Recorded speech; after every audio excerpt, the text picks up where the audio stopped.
Casual crabbing with Tia allows visitors and residents here in Charleston to learn how to catch fish, shrimp, and crab. Today, I talked with the founder of Casual Crabbing with Tia Clark, for this edition of Quintin's Close-Ups. And if you haven't already, subscribe to my YouTube channel and like Quintin's Close-Ups on Facebook.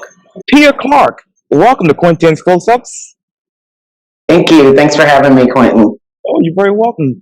I know that you obviously are the founder of Casual Crabbing with Tia, an experience that allows locals and visitors to learn how to catch crab, shrimp, and of course fish.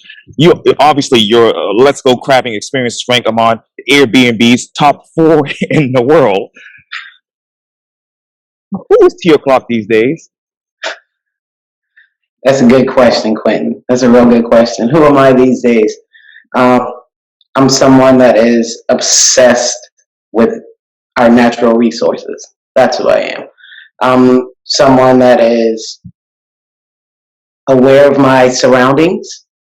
I feel like for once, I'm happy to be in my own skin. I'm happy to be in my town. I feel like a whole new person, honestly. Wow. Besides obviously having locals and visitors around you, what else are you surrounding yourself with today? Positive energy. Any kind of positive energy. Everything I did wasn't negative, but I focused on the negative things around me a lot.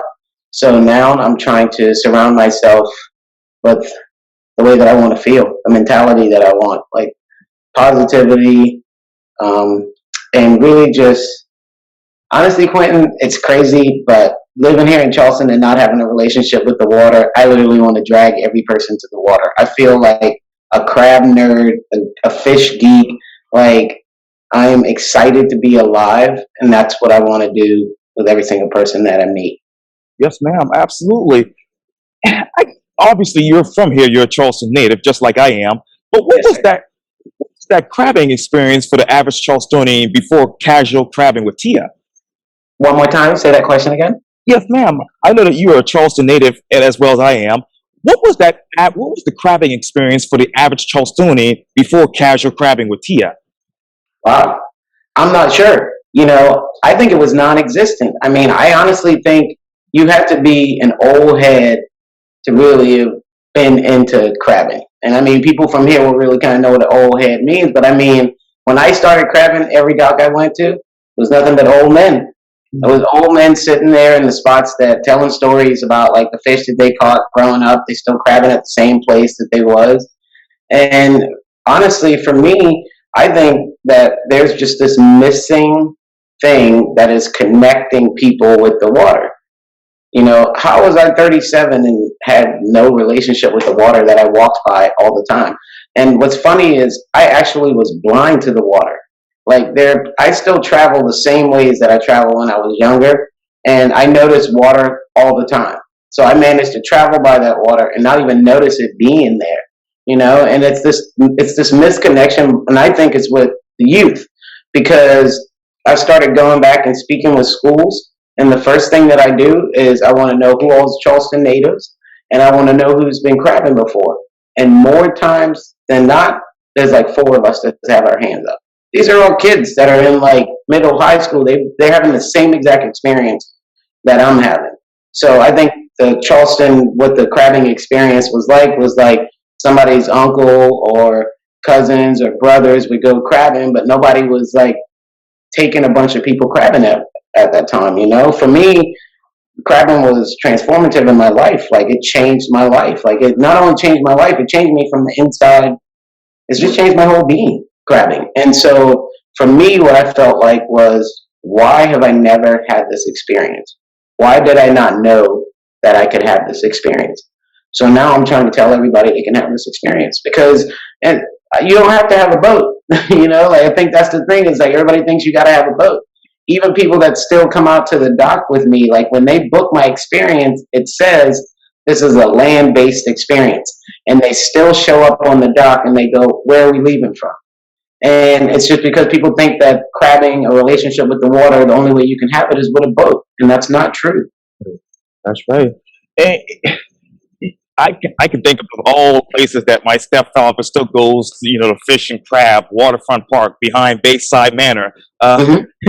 right there by Breach Inlet, places like that. What are those stories that you're still telling obviously your clients about crabbing and growing up in Charleston today? The stories that I'm telling them is that I had no relationship with the water. Everything that I share and I tell with them is everything that I learned in the last 5 years. Like, yeah, I have this successful business, but I caught my first crab 5 years ago. Like I was at 37 years old. I didn't have any stories before 5 years ago. So I didn't have anything to tell them, but I would tell them stories about like my family because I'm Geechee. Like we ate crabs 4 or 5 times a week. I feel like it was the setup and it was the precursor because I mean, my family was huge. We were huge. Like we would all just meet at my grandmother's house, but most of the times we were hanging outside, just eating crabs and cutting up and catching up with the family. Like that's that. Those are my stories about crabbing. They're expecting to hear stories about me going crabbing when I was younger, but those don't exist. Um, but I know about crabbing. I know about my uncle who was the local fisherman and crabber, and he would provide crabs and fish for my family. But still, as a kid, nothing inside me was like, "Oh, he's just going right there to Burbank Park to do that." Like in my head, he was like this magician. Like he was a magician that would just leave and maybe like. In my head, I had thought up that like he's got this big boat, he goes out with this huge crew. Like, I mean, that's what I imagine I'm thinking because I had no idea.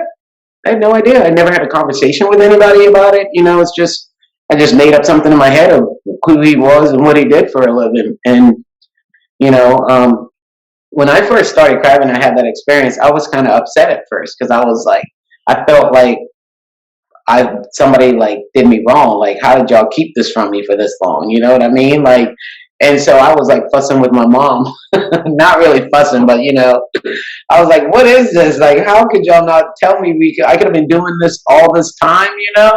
And my mom, she still says it, and she believes it. She says that everybody gets their season, and she said it wasn't my season. She said, we're not in control, and I managed to be here and not have this relationship, and it's all the setup for what I'm having now and what I'm able to share with everybody now. So.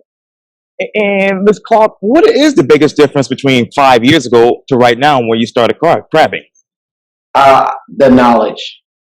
Like 5 years ago, I was scared to even still show up on the dock to take people crabbing because I still just felt like, almost like an imposter. Like I just started crabbing. Who are these people that want to come here and have this experience? But now I feel so confident in what I'm doing. Like I feel like it's almost like just so on this path and focused of what my goal is now. Because my goal used to be just to share crabbing and share crabbing. But now I'm shaking it up. And I'm gonna try to change that kids and people that live here and grow up here don't tell the story of not having a relationship with the water. I built a relationship with the SCORE program, which is part of the Department of Natural Resources, and we're building these oyster reefs and then bringing back life to the Ashley River. And it's like I'm on a goal now. Like I've got like 10, 20 years what I want to see here in Charleston, and just more life and more public access for people that don't have boats, and just a chance for people to build a relationship with the water. Everybody that you take to the water is not going to have a relationship with it, but I think everybody should at least get a chance to. Oh, absolutely, absolutely. And what has crabbing taught you about people? That's funny. Well, before I worked in dive bars, so what I thought about people was pretty negative. so crabbing didn't have to do that much hard work to change it around. But right now, I feel like I almost would be mad at myself because I would judge people. Like being behind the bar, I kind of had to. Like I had to judge you when I came in the door because I needed to know what the next hour of my life was going to be like. Like, are there going to be cops involved? Like, are there going to be fist fights? And so, really, that's kind of come in handy now. But with crabbing, I feel like it's like this equalizer.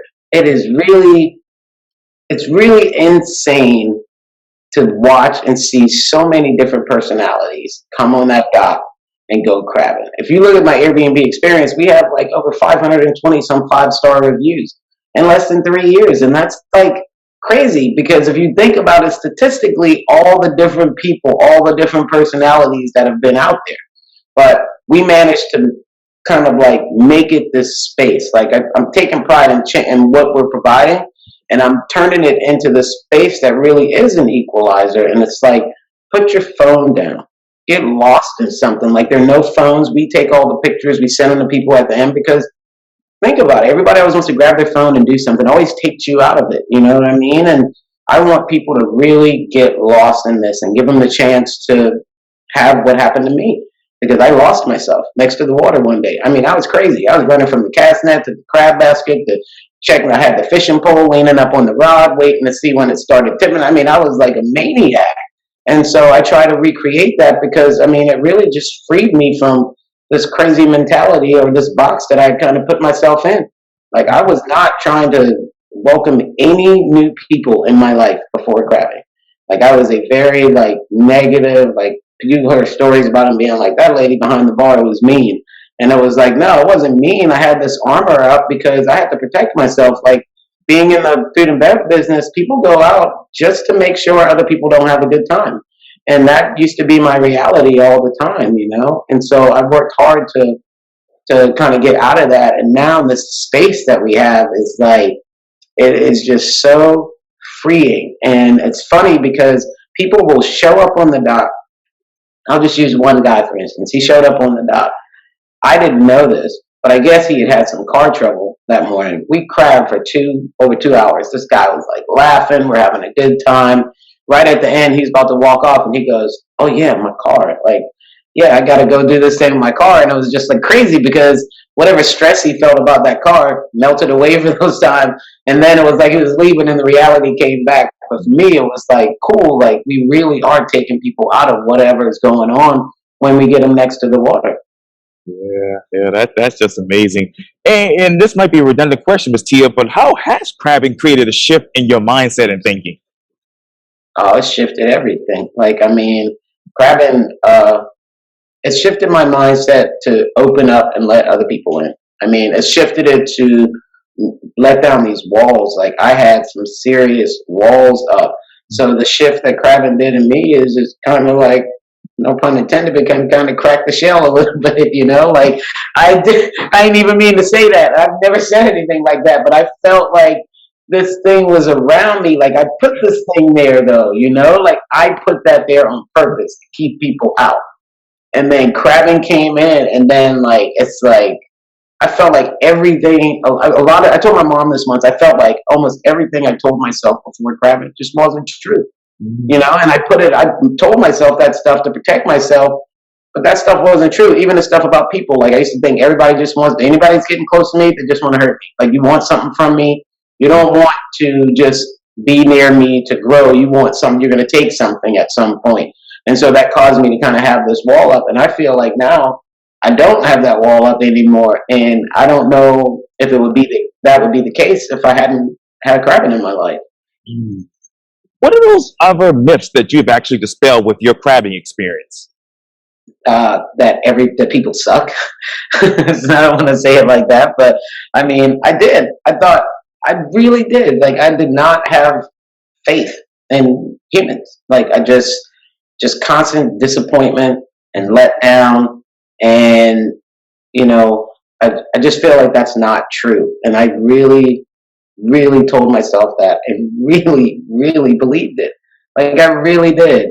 And I've met so many people since crabbing and it's kind of just opened up. And I'm like, and I think to myself afterwards, I'm like, I would have never even talked to that person. Like if I was in a social setting, if I was in a grocery store, I may not have ever made eye contact with them before, you know? And now I'm like looking at everybody and I'm like, have you crabbed before? Like, I'm like, you got a relationship with the water? You did? Are we the same people? Like I'm looking for my tribe, you know? And I'm looking in your eyes. Yes. Wow, that's amazing. What is your relationship status with the water? Oh my God, it's an unbreakable bond. And I dare you to try to take it. Nobody can take it from me. It's unbreakable. You could lock me in a room and I could just have my relationship with the water. You know, that water really, really saved me. It really did. And when I first started crabbing, it was so crazy that like the place my cousin took me for the first time, as I was driving there, I would get physical sensations like the hair standing on my arms as I'm driving back to this location. Mm. And my counselor said at some point that there's something called blue mind, and she said it's something where you have a relationship with the water. But I told her when I was going to like my counselor about it, I was saying, I was like, I have no idea what's going on. I was like, I don't have to touch the water, but once I get near it, that happens. And I was just trying to explain it to her, and she was like, I think it's this thing called blue mind, and it's like your relationship with the water. And I mean, it's everything. Like I find and see water everywhere. If I'm in the car and there's roads and then there's water, it's like and then it's this big sigh.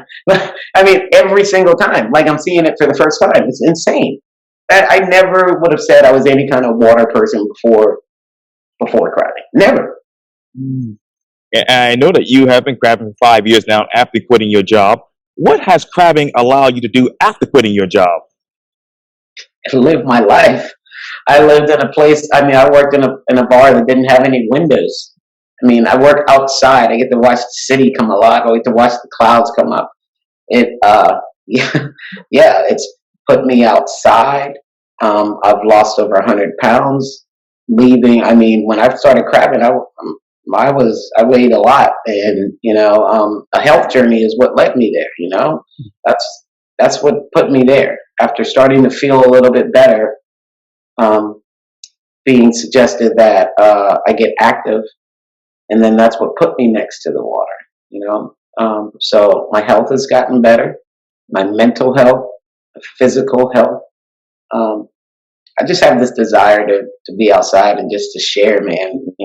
Like I never thought I'd be in this position, but now that I am, I literally just want to share it with everybody. And if I can be any kind of positive thing for anybody at any point, and I know my job's done, and I know that I've already achieved that, and it's like I just want to keep going and pushing and seeing how much further I can take it. And what do you constantly see, Miss Tia, in the water that gives you inspiration? Oh God, the fact that I still catch new stuff, like the fact that it doesn't get old. Like I talk to charter guys that have been fishing and doing stuff for 20 years, and they still have first time experiences. Like I mean, I see so much stuff in that water, and I gain knowledge from it. And every time I get something new, it makes me want to like just go and find out more about it. Like for one, I caught my first crab 5 years ago. I can probably list 7 or 8 different species of crabs we can catch here and tell you stuff about it.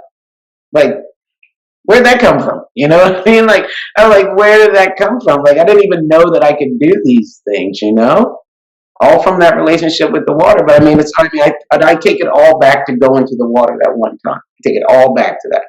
Being at that water that one time, that one introduction.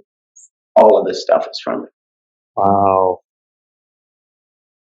What crab describes you?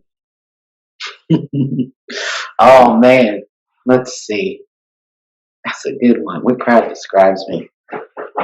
Oh my God, that is a good question, man. I don't know. It's not a blue crab though. It's not.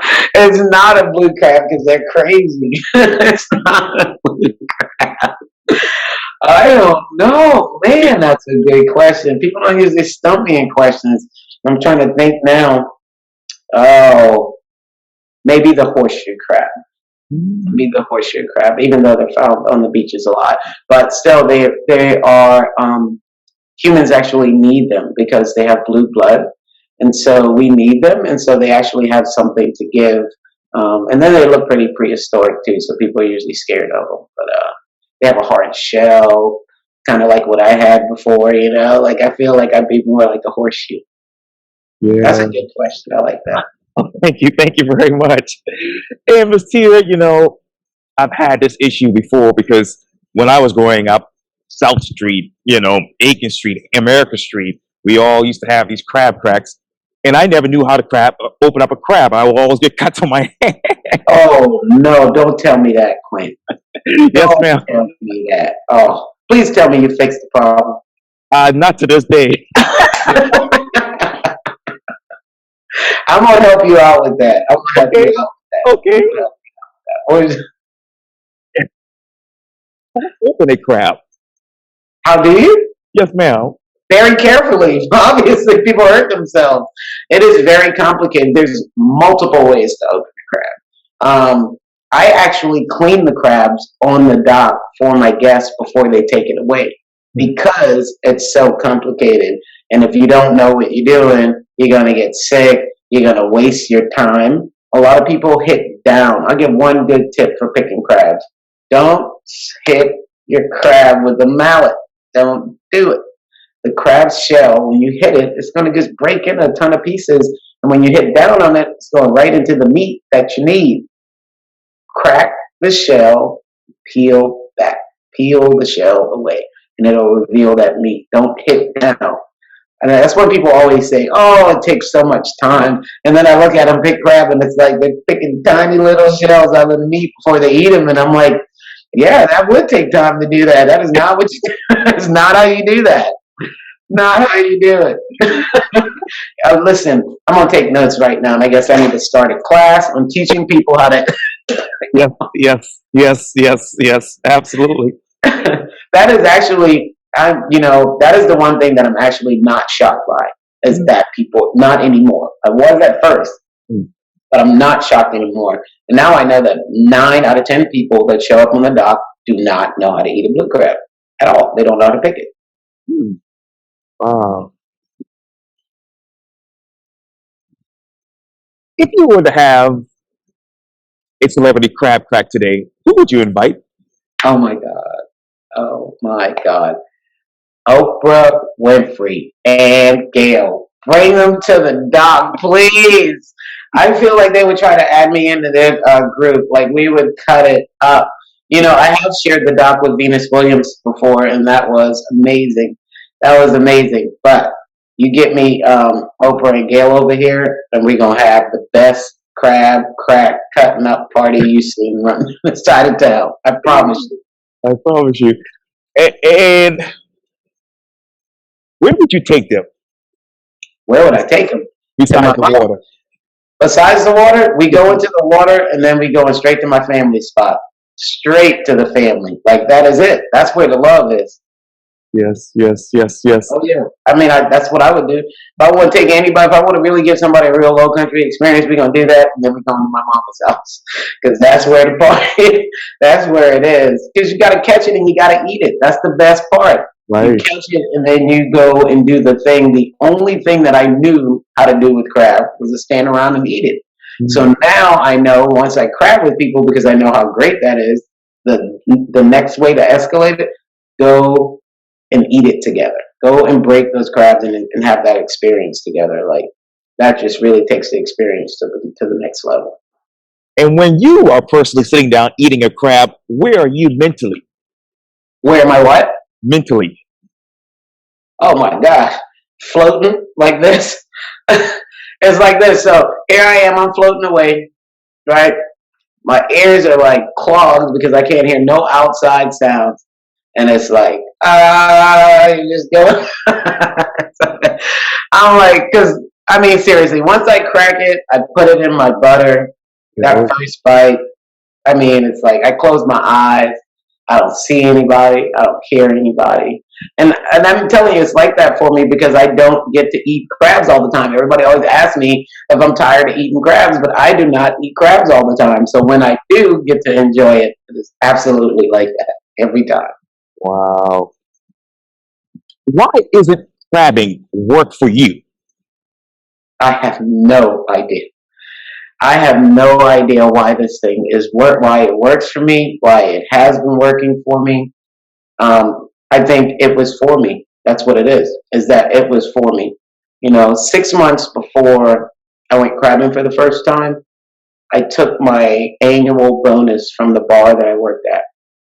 And I had plans drawn up for what I thought was going to be my first bar that I was going to open. I went crabbing 6 months later, and here I am. So you put all this energy into whatever you think you're supposed to be doing. You have no idea. So I think everything. I keep thinking back and just little small things, and I just think all that stuff was a setup for this. All of it was. Me being here around the crabs, eating crabs, the relationship, just me knowing about blue crabs, like all of that was a setup for this. Like I have no idea why this thing is working. I think it was already inside me, and I think I have just such a passion for it. I mean, I just have such a passion for blue crabs, but honestly, blue crabs woke me up to my natural resources. And now I have just such passion for fishing. And now, more recently, all the crabs. I've been learning about so many different crabs. There are so many different crab species. They're all over the world. And I want to catch them all. Wow. What do you want to learn next about shrimp, crab, and obviously fish? Next, I want to learn how to target more fish. I recently got a boat, and I want to learn how to fish some of the nearshore reefs. And I want to learn how to deep hole, and I want for shrimp, and I've planted a garden, and my goal is to at some point try to be as sustainable as possible. And if I can catch and grow almost all the food that I'm eating, that's going to really make me really, really happy. That's really amazing. Something with Tia you would casually be doing if you weren't crabbing today. Oh, I would casually be with my dogs. I have two little dogs that I love that are so needy. And if I sit down, then I'm instantly their bed or whatever. And I love that. I love hanging with spending time with my wife and my dogs. Wow, that's just amazing. And I know that obviously you started crabbing 5 years ago. How much time did you actually give yourself to build a relationship with the water and crabbing? Oh, about a good year. Because I told everybody no. People wanted to come crabbing, and I told them no. And then for about 11 months, that was the time of me just going crazy, crazy crabbing. Like I would go every day. If I got off at the bar at 2, I was at the water by 6. I mean, I'd go to the water every single day. Wow. And I mean, just every day. And I laugh now just about how I did that and how I kind of lost myself in that. So yeah, I did about a year of it just for me. Just for me. And I'm grateful for that. Like, at the beginning, I could have just said, "Oh yeah, let's try to do this business," but because of my F&B background and because of those walls that I had up, I just was like, "No way, no way," and then I just kept it for myself. I wanted to share it with family and friends, but I did not want to share it with the outside world, and that was just based off my food and beverage background. I was and finally, like people just wore me down, but I was like, "No." I was like, this is my space. They're not coming in here. And then after I took those first people crabbing, I'm telling you, it's like I like catching crabs, but watching other people catch their crabs for the first time, I mean, that's it. That is amazing. What part of your food and beverage experience have you taken with you to the water? Oh my gosh, everything. I feel like I use so much of my F&B. People laugh, but I can get groups of like 15 people, get all their names, and then remember it throughout the whole time. And they ask me why, and I go, "That's because of food and beverage." Easily, that's because of food and beverage. I could wait on big tables and never have to write anything down. And reading people, being able to play to my guests. Like I said, these people are from all over the world, like all different walks of life. I guarantee that, there are a lot of things in our personal lives that don't align, but none of that stuff matters when we're on the dock. None of it matters. As it should. What does it have to do with what we're doing, Right. Absolutely. What type of conversations have been created through casual crabbing with Tia? Just relationships with the water and people being a lot of stuff about my story, because I tell my story and I tell it because it's just the facts of what happened in my life. Right. But it really moves people. Like there have been people that have started crying while I've been talking, and I'm just like, whoa, like, I'm sorry, I didn't mean to make you cry. I'm just like talking about the stuff that's going on in my life. So there are conversations about that and the inspiration that people are getting, the fact that they're having so much fun They talk about wanting to do it again, where they can do it again, the last time they felt this good. Like, when people you can watch adults get like this, just like look in their eyes, like they're like a kid again, and they're running from basket to basket. And that just brings out stuff in people when they start feeling those emotions again. It's like, oh my God, I haven't done this since, or felt like this since I used to do this with my dad. And it stirs stuff up in people. It really does. Yes, indeed. And what is your perspective of Charleston now on the water? It's my hometown. I love it. I just want to embrace it. Before I hated it. I did.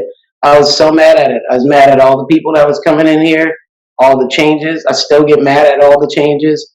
But now I embrace it because I feel like I have something to give to it that can really help. Like now I'm not just complaining about it. I can actually do something about it.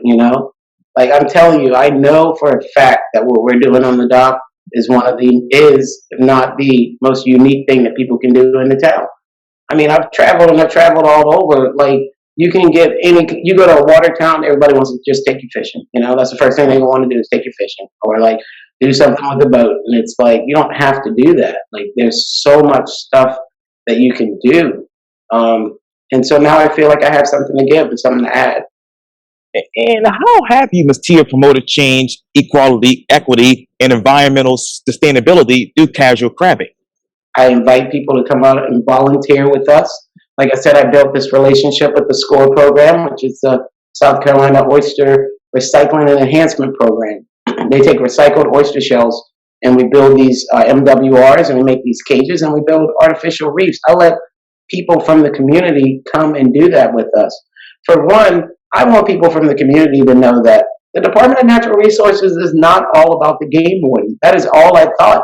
And that's all a lot of people think. And it's like, our tax dollars pays for that. Like that's our natural resources. So now I'm trying to like be that window to show people like, this isn't what you think it is. This is something that you can do a little bit for, but it can really enhance the way that you live here in your hometown. Like Charleston is my home. I thought I knew everything about Charleston. 35 years ago, I was like woken up, and it's just a great tool for us. So, that's one way that I'm trying to do it. I'm trying to be, that bridge to kind of let people know about the changes, the things that we can do that can really go a far way and help our town, help our water, and help people build relationships with the water. Yes. And I know this is something that is very, very prevalent in the African American community, and I even had some issues with it when I was actually going over to the the MLK pool there around Jackson Street. But a lot of us, Ms. Tia, are afraid of the water. Why? Because who took us to build a relationship with it? What have you thought about it? I mean, there's no relationship with it. That's the whole thing. It's access and the relationship with it. That's why. I mean, nobody was like you said, like back in the day, black people weren't even allowed to go to the pools. That's why we don't have any like black swimmers to like look up to. You know what I mean? That's why that doesn't exist. You don't have the relationship with it. No relationship with it. You're not going to try to protect it. You're not going to care about it. And just like me, you won't even notice it, even if you're right there surrounded by it. Let me ask you this. I know this is a silly question here for you, Ms. Tia. But Bring it on. But how many crabs have you caught in Charleston? Oh my gosh, that is a lot. So I actually don't know because we just started keeping detail. We're taking like daily logs now. You ask me that question a year from now, and I'll be able to tell you how many I've caught this year. But it's been a lot. I mean, and me and my buddy Art, we caught 101 afternoon by ourselves, just me and him, and like just a few hours in a canoe. Like, I mean, I caught a lot of crabs there. But that's why I'm building condos for them. That's why we're putting those reefs out.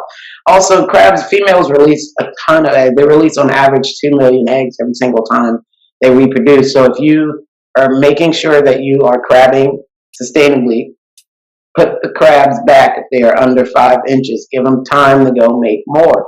Don't take the pregnant girls. All that stuff. Protect the water. We'll have more crabs and people. Good information. Really, really good information. Well, Tia Clark Thank you so much for your time. And again, welcome to Quintin's Close-Ups. Thank you so much.